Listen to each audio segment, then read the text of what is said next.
we litigate against people who try to help. You know? Yeah. What are you doing to my kid? I'm trying to tell your kid to stop. Your kid's gonna get hurt. You know? And we litigate against them now.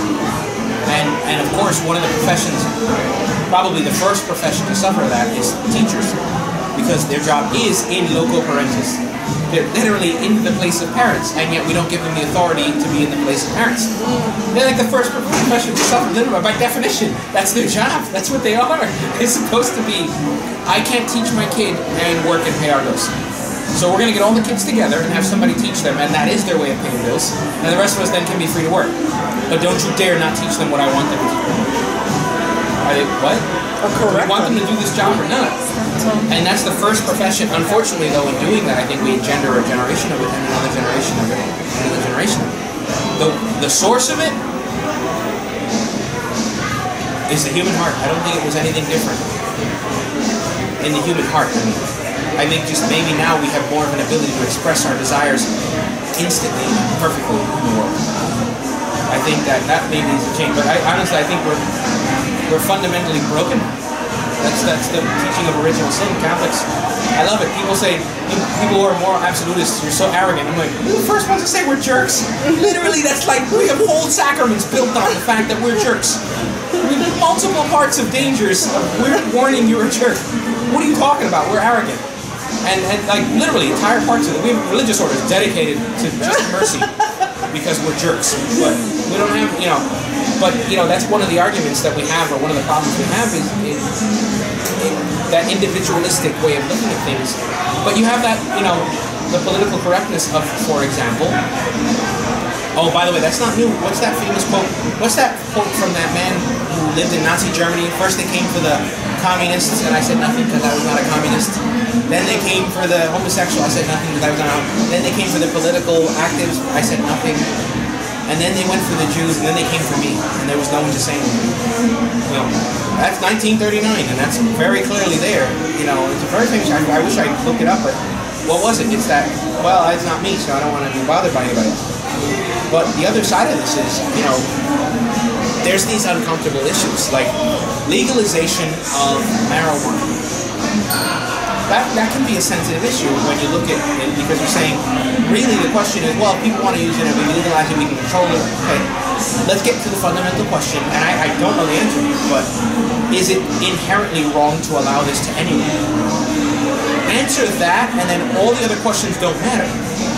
We either say it is not inherently wrong, then we can regulate it, etc. Or it's inherently wrong, and then we need to just, no, nobody can have it.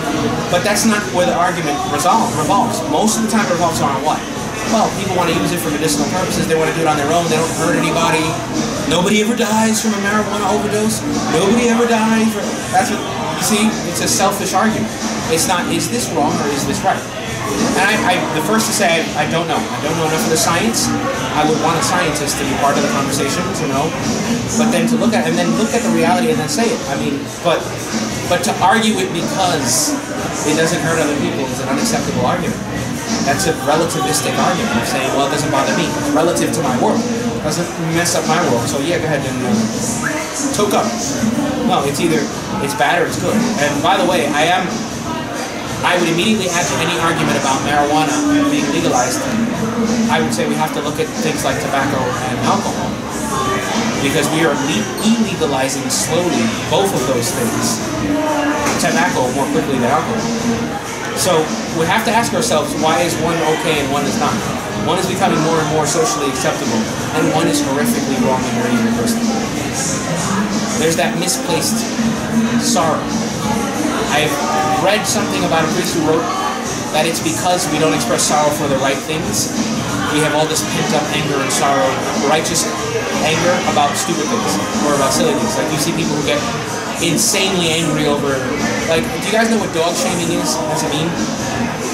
You have a dog and they do something, you take a picture of the dog, and dogs always look like they're guilty. Like dogs just inherently, and cats always look like they're not guilty. Like, it's just, I don't know, they're just, so dogs, you take a picture of the dog next to the shoe they ate.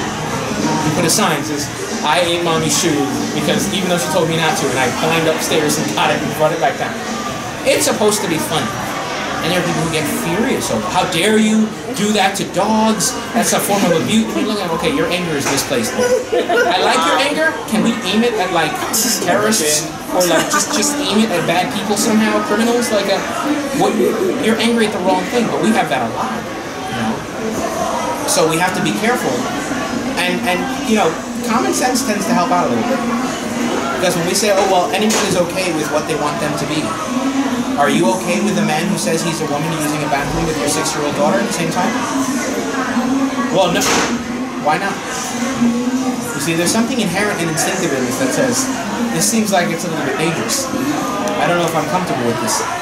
You know? So we have to be willing to do that, to step outside of it. But I do think it's the fundamental ego. I like your line, happy with an I, not with a Y.